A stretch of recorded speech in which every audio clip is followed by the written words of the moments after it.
I say I'm definitely following the election too closely for my own sanity.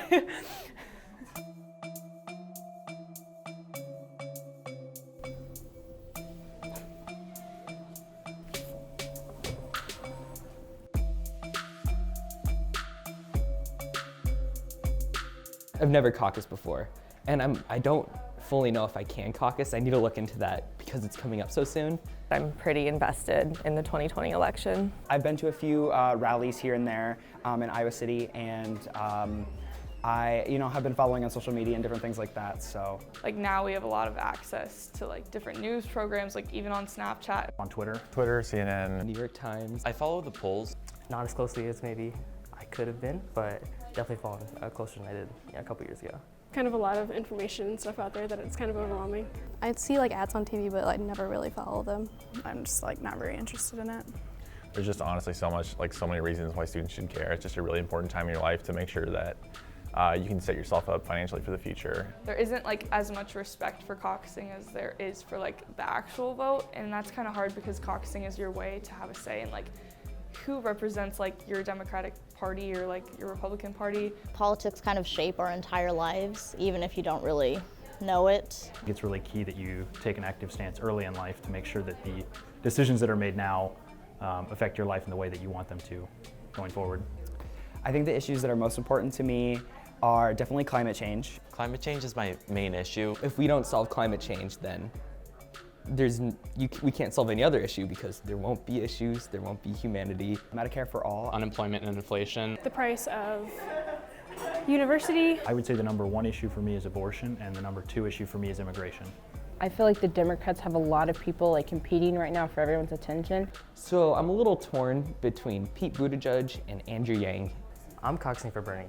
Bernie Sanders. Bernie Sanders. Senator Bernie Sanders. Probably Trump. I'm not entirely sure right now. I like Elizabeth Warren. Probably Donald Trump. Trump, probably Trump, yeah. Elizabeth Warren or Pete. Pete.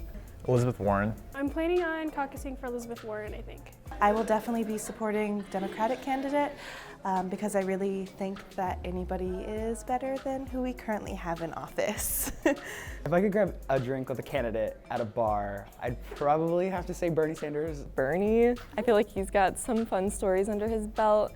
I don't know if I would pick Bernie because I like him the most, but I would want to pick Bernie, but also I would want maybe to pick someone that I don't like just to see their inhibitions fall. I'm not even sure. Maybe Warren? She seems pretty fun. Andrew Yang I like. He seems really fun. He seems really down to earth. Seems like a really cool guy to just have a soda with. And then Trump, of course.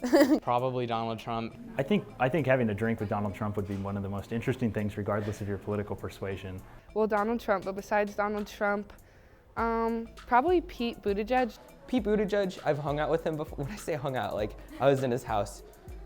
He's kind of a quiet guy. Honestly, I dislike so many, almost everybody. Probably Elizabeth Warren. Elizabeth Warren or Pete Buttigieg.